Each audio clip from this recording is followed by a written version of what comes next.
Oke, selamat sore. Jadi hari ini kita akan membahas tentang bagian dari terpenting dari revenue management atau manajemen pendapatan hotel adalah bagian dari reservation ya. Jadi kalau kamu planning di bagian reservation hotel nanti ya, the next-nya adalah gimana kita menganalisa model-model reservasi yang datang ke hotel kita gitu ya. Kan selama ini kita hanya mencatat, memposting sejumlah reservation yang masuk, baik melalui email, melalui mungkin WhatsApp, atau telepon langsung ke hotelnya, nanti kamu posting, key-in ke sistemnya. Jadi menganalisa data untuk di reservation ini sangat penting ya, nanti seperti saya sampaikan kemarin itu. Yang pertama kita untuk mapping kamarnya, nanti kira-kira kamar-kamar mana saja yang kamu bisa upsell ya. Misalnya dari bookingan rata-rata harganya, misalnya tipenya banyaknya kamar deluxe gitu ya. Nah, kamu kan nanti harus minta anak front desk atau ke sales untuk bisa jual kamar-kamar yang kelasnya di atas deluxe gitu, supaya average room rate kamu bisa naik. Nah, itu digunakannya itu dengan metode menganalisa bookingan saat ini, hotel tipe kamar apa saja sih yang laku, di harga berapa saja kah yang laku gitu ya. Nah, nanti kalau harganya segitu mulu, kan kamu akan tahu berarti okupansinya segini, tapi ARR-nya segini. Tapi kalau nanti kita pilih, kita push front desk atau sales untuk jual kamar yang di atas deluxe, dengan harapan nanti kita punya selling rate atau average room rate-nya yang tinggi gitu ya. Nah, itulah adalah dasar dari yang namanya revenue management, di mana datangnya dari menganalisa booking atau reservation yang masuk ke hotel kita ya. Jadi secara overview, reservation itu secara sistemnya kan semua tamu itu akan booking sesuai dengan tanggal kebutuhannya, jenis kamarnya, dan sebagainya. Nah, di sisi kitanya, kita bisa lakukan upsell mulai dari reservation, misalnya seolah-olah bahwa kamarnya tinggal yang deluxe, tinggal ini Pak, apakah Bapak mau mencoba tipe kamar yang lain? Tapi kadang-kadang kan kalau di OTA, kalau masih muncul ya kamu harus juga nggak bisa hindari, ya kita harus tetap jual kamar yang available gitu. Tapi at least kamu coba untuk pursue atau meyakinkan bahwa dengan menambah sekitar 100.000 atau 200.000 Bapak dapat naik ke kamar suite, di mana di suite Bapak dapat A, B, C, D, misalnya dapat diskon F&B, ada minibar free, dan sebagainya ya.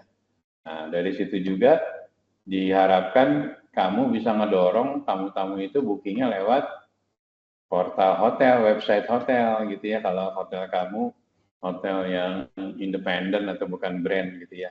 Karena kalau pakai OTA kan kamu harus bayar commission ya sama online travel agentnya. Tapi kalau ke website kita kan kita nggak dipotong dengan apa namanya commissionnya gitu ya.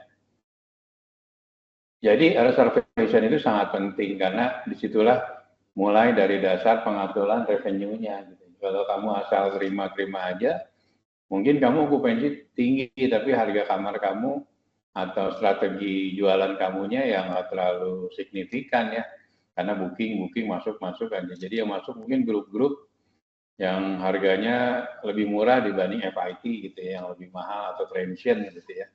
Kamu masih apa kan, market ada transient ya, ada FIT dan sebagainya, ada corporate ya. Nah, biasanya transient itu harganya jauh lebih tinggi ya dibanding corporate. Nah, nanti kamu harus diskusi sama revenue manager, kamu diskusi sama tim sales nih untuk meningkatkan harga jual kita, average room rate, baiknya segmennya kita alokasiin ke transient ya, karena grup udah cukup banyak, di mana grup ini kan ARR-nya tidak terlalu tinggi, tapi memang grup biasanya ada meetingnya, ada full board ya, ada dinnernya, cuman secara harga rata-rata kamar mungkin jauh lebih kecil dibanding transient. Nah, makanya kamu menyarankan gitu ya ke revenue manager, ke sales untuk ngambil market segment transient. Jadi kamu yang bantu juga gitu ke revenue management, atau mungkin revenue management yang menganalisa, tapi kita sebagai reservation pun cuman asal cuman admin doang gitu, tapi nggak ada analytical skill-nya. Nah, kamu harus belajar yang analytical skill-nya. Nanti kamu dari dasar belajar analytical skill ini di reservation, kamu naiknya nanti bisa ke revenue management, atau mungkin ke e-commerce dulu, revenue analyst, baru revenue manager gitu ya. Seperti saya sampaikan, revenue management ini sekarang banyak dibutuhkan di hotel-hotel ya, terutama brand-brand besar, karena kita membutuhkan banyak tenaga-tenaga yang bisa menganalisa, membantu sales, membantu GM untuk memaksimalkan penjualan baik kamar maupun F&B ya. Tapi 80% mungkin lebih banyak bantuin untuk mengoptimalkan penjualan kamar ya. Nah, nanti kalau kamu di reservation atau kamu di revenue management itu kamu akan ada dashboard ini di PC atau laptop kamu tuh. Jadi kamu bisa membaca dengan hari ini. Suara saya jelas kedengaran? Jelas, Pak. Jelas, Pak. Jelas, Ada Pak. Jelas, Pak. kita ketahuan per bulan ini kita berapa banyak sih yang booking, dari booking menjadi konversi menjadi tamu stay, berapa banyak gitu ya. Mungkin banyak orang yang booking tapi cancel, atau hanya di website hanya ngelihat tapi nggak konversi menjadi stay gitu ya. Nah, dari sini kita bisa lihat ya tadi kondisi sekarang outlet room rate-nya segini, misalnya ini 146 US dollar ya.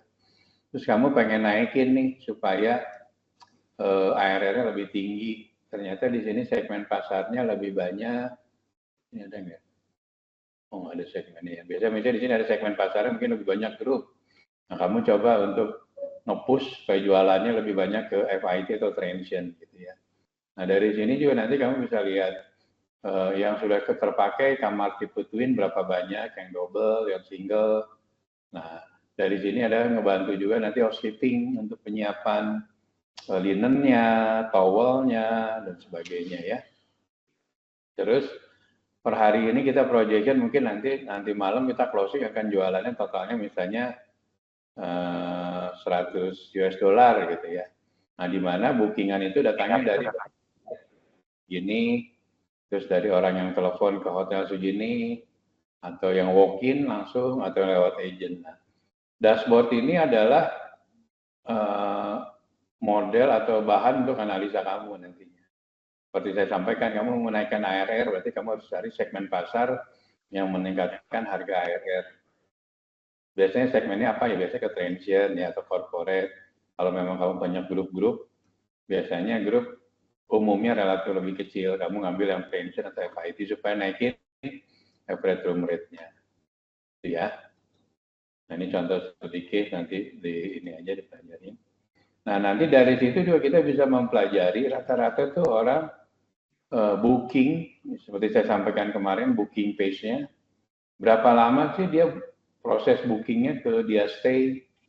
Nah, kalau Palembang misalnya pesawatnya banyak dari Jakarta atau dari berbagai kota, mungkin pola bookingnya di pagi hari mungkin kamu masih sepi ya, tapi jam 2, jam 3 mungkin banyak orang booking, karena mungkin banyak penerbangan siang. Jadi orang langsung booking pagi hari dari Jakarta, siang pakai pesawat, sore stay. Nah, jadi tiba-tiba bookingan di pagi hari mungkin cuma 40%, tapi menjelang jam 3 sore, jam 4 sore bookingan naik.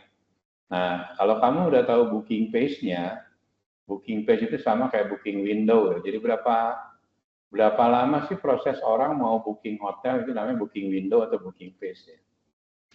Nah, dari kebiasaan itu nanti itu bahan kamu untuk melakukan projection. Jadi kamu udah tahu model-modelnya tamu yang datang ke Palembang atau hotel kamu itu, misalnya last minute gitu ya, atau H-1, besok mau stay baru bookingnya baru hari ini. Nah, dari pola-pola itu kamu nanti itu jadi dasar buat kamu bikin forecasting, bikin peramalan. Jadi nanti waktu peramalan kan yang on book berapa, yang udah booking berapa, on hand berapa. Nah, kira-kira pick up-nya, pick up itu yang dari itu ya, dari booking page itu berapa banyak sih dalam satu hari. Mungkin dalam satu hari banyak orang yang go show, walk in, pick up-nya bisa 20 kamar, 30 kamar. Nah, dasar 20-30 kamar itu menjadi dasar kamu untuk bikin forecasting. Tapi mungkin 20 kamar di weekday, tapi weekend mungkin sepi. Nah, itu juga menjadi base kamu ya, base dari base assumption dari kamu bikin forecasting ya. Jadi dengan kamu sudah ketahuan polanya, trennya, tadi booking window, terus polanya tamu-tamu stay itu seperti apa, melalui media apa, apakah dari OTA kah, atau hotel website, dari website hotel kita, atau telepon, atau WA, dan sebagainya ya. Nah, kita juga bisa tahu nih, biasanya misalnya ada pesawat penerbangan paling malam ke Palembang, misalnya jam 11 malam. Nah, orang kalau jam 11 malam kan pengen buru-buru istirahat. Bisa nggak kita jual di harga tinggi di situ gitu. Nah, itu juga kamu harus coba ekstrapolasi atau kamu trial ya, kira-kira market bisa nggak kita jual dengan harga tinggi di malam hari. Karena beberapa banyak penerbangan yang malam hari, misalnya dia transit, dia mau ke kota lain harus terbang ke Palembang, dari Palembang paginya harus jalan lagi. Nah, itu adalah kamu harus tahu berarti historical kamu rata-rata yang booking malam hari karena A, B, C, D gitu ya. Nah, dari situ kamu ini juga base untuk bikin kamu forecast. Berapa lama orang rata-rata stay di hotel kita juga menjadi penting informasi ini karena berapa lama itu mempengaruhi ke housekeeping. Pengaruhi mulai dari lainnya. Sorry, yang lain suara tolong dimatiin ya. Dan biasa yang kita pakai sehari-hari hingga di keras kayak udah ada yang lain suara dimatiin ya. Pengaitnya ada 4 lagi dan pasti bahan. Berapa lama orang stay itu juga membantu housekeeping. Jadi housekeeping kira-kira mengganti linennya berapa hari. Kalau tamunya rata-rata stay semalam berarti tiap hari harus ganti linen, towel, dan sebagainya ya. Nah, terus si F&B juga harus bikin nih kalau misalnya rata-rata tamunya 4 hari, menu breakfast-nya juga harus bisa variasinya banyak nih, jangan sampai dia misalnya Senin, Rabu, Kamis, Jumat. Nah, dia check-in-nya dari Sabtu, Minggu, Senin, menunya hampir sama gitu, itu membosankan juga kan kadang-kadang kita harus stay lama. Nah, jadi berapa lama tamu stay juga mempengaruhi atau dampaknya ke departemen lain ya. Mulai dari tadi, dari housekeeping untuk linen, kitchen untuk menunya, terus mungkin departemen lain untuk concern yang berhubungan dengan masing-masing departemennya ya. Nah, ini tadi yang booking page nih, berapa lama orang booking untuk dia stay. Misalnya, kalau zaman dulu harus 1-3 bulan, sekarang rata-rata hamin berapa gitu ya. Karena pesawat lebih gampang, booking kamar juga lebih, booking hotel lebih mudah, sekarang banyak portalnya, bisa website, bisa OTA, dan sebagainya. Kalau dulu kan terbatas ya, kita booking hanya lewat agent atau global distribution. Nah, hal yang penting lainnya kita juga harus tahu berapa banyak sih cancellation. Nah, cancellation juga menjadi pengaruh bagi kita. Kenapa sih banyak cancel hotel kamu, berarti banyak masalah. Orang udah booking, terus nggak jadi. Bisa jadi dia membaca dari guest survey atau guest comment. Ternyata banyak tamu yang kecewa stay di hotel kamu. Nah, itu ya jadi mempengaruhi nanti banyak cancel. Atau mungkin juga antara apa yang ditawarkan di website atau ditawarkan di OTA, waktu kelihatan fisiknya ke hotelnya langsung lihat actualnya ternyata beda. Terus tamu merasa nggak nyaman, kok beda ya yang di website kok kayaknya kamarnya bagus, tapi pas lihat aslinya ternyata kamarnya sudah tua dan sebagainya, akhirnya tamu cancel. Nah, ini juga pengaruh. Nah, ini bagi manajemen gimana cara memperkecil yang namanya cancellation. Kalau cancellation karena produk, ya berarti produk kamu harus dibenerin. Gitu ya. Kamarnya harus direnovasi dan sebagainya. Ya. Nah, pengaruh dari lamanya booking juga jadi cancel. Tapi kan seperti saya sampaikan, mungkin sekarang orang yang booking jauh-jauh hari di Indonesia, kita konteksnya Indonesia atau Palembang, udah jarang ya. Tapi mungkin ada beberapa hotel tertentu di dunia yang memang orang mau nginep hotel itu ngantri gitu, itu beda ya. Jadi kamu antriannya mungkin 3 bulan ke depan. Tapi kalau hotel kamu hotel bintang 3, bintang 4 di Kota Palembang yang setiap saat kamu kapan aja bisa booking. Nah, rata-rata sih booking window-nya nggak lama-lama amat, paling lama H-7 lah ya. Jadi 7 hari sebelum stay dia booking. Itu pun mungkin baru first time guest ya. Tapi kalau guest yang udah biasa, dia udah tahu gampang, go show aja. Toh pasti ada kamarnya kok, nggak selalu penuh. Nah dia pasti karena udah tahu polanya, dia akan bookingnya mungkin last minute-an gitu ya.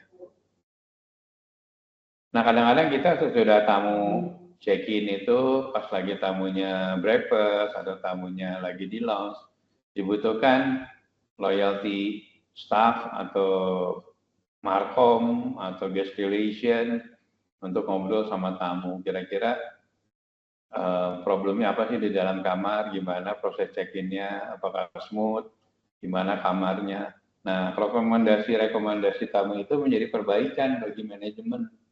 Jadi kadang-kadang kita hanya nerima tamu aja, tapi kita nggak mau, seperti nggak mau terima masukan-masukan tamu. Ya terkadang tidak semua masukan tamu itu selalu benar ya, kadang-kadang banyak juga tamu yang udah jelas harganya mahal, terus karena kemahalan nyari-nyarilah poin-poin untuk komplain. Tapi secara umum, kalau secara normal sih nantinya akan terseleksi sih mana yang memang tamu hanya nyari komplain, hanya mungkin cari diskon atau cari problem. Tapi memang tamu yang komplain memang karena produk kita jelek atau bermasalah. Nah itu yang menjadi poin bagi kita untuk perbaikan ke depannya. Jangan sampai udah jelas kamarnya sering dikomplain tapi manajemen kayak bisu gitu, nggak mau ambil action ya. Buat apa bikin bisnis kalau lama-lama habis gitu. Karena setiap komplain tidak pernah di follow up gitu ya. Nah ini jadi problem bagi beberapa hotel itu seperti itu kondisinya, di mana kompetisi semakin ketat. Di Palembang pun kan hotel udah banyak ya, bintang 3, bintang 4. Harga juga so-so lah, misalnya bintang 3 rata-rata mungkin 500 sampai 600, mungkin bintang 4 saya nggak tahu, nggak update sekarang harganya di sana ya, 700 misalnya sampai 900. Masing-masing produk, hotel, brand punya kelebihan dan kekurangannya. Gimana kita mengoptimalkan kelebihan dan menutupi kekurangan kita. Itu jadi PR bagi kita sebagai hotelier ya, hotelier yang memang bekerja di hotel. Oke, sampai sini Palembang ada yang ditanya nggak? Palembang?